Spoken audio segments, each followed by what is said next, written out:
All right, everybody, let's take a quick look at the TIG torch this week. We seem to be reassembling these an awful lot and taking the electrode in and out. You really just need to, if you're trying to take the electrode out, just loosen the tail a little bit, and this electrode should come out just fine. But let's look at a little bit of the breakdown, just so we know. This is all these little torches are made of. Just a little connector right here. That's where we put the gas, and that's where we put the electricity into it. That comes up here. The rubber body just like that. Little copper bits inside of there, and that gas just comes up through that bottom hole there.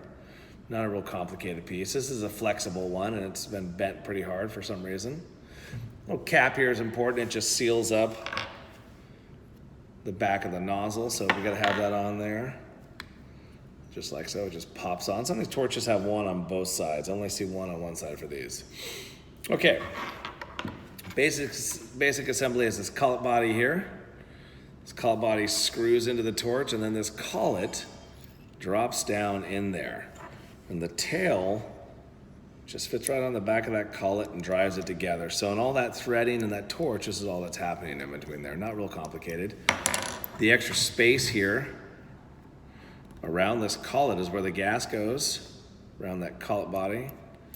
And then it comes out through these little holes right here. I think you can see those little holes there.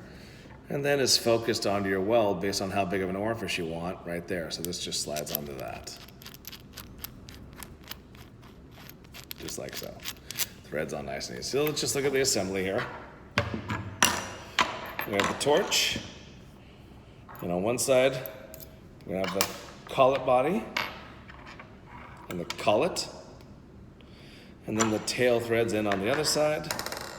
And then finally, the lens is gonna, or the cup in this particular unit is gonna feed on this side. So let's assemble the torch real quick. This goes on first. This piece likes to work itself loose a lot. Thermal cycles, and it just walks a couple threads loose, and then the torch won't fit on there anymore. The collet is specific to the size of the electrode. So this is a 3/32 inch collet. All that a collet is, it's got that little chamfer there. And then we take a little cut, and as we push this thing in, it just pinches down right here and holds onto the electrode. Not complicated. Simple device, lots of copper, good electrical conductivity, that's why we like it. And then this piece slides in just like so. The electrode slides in there. Sometimes they're a little fussy to get them lined up, but once you get them going, you see this little painted end. You always want to leave the painted end alone. Don't sharpen that. Leave it alone so we know exactly what that electrode is. This is a serrated gray tip. So 2% cerium oxide is a serrated tip. Cup goes on. Finally, you'll see the cup has a little 7 right there. That means that this orifice here, the inside diameter is 7/16 of an inch. Loosen this tail a little bit, adjust to where you want it, and away you go.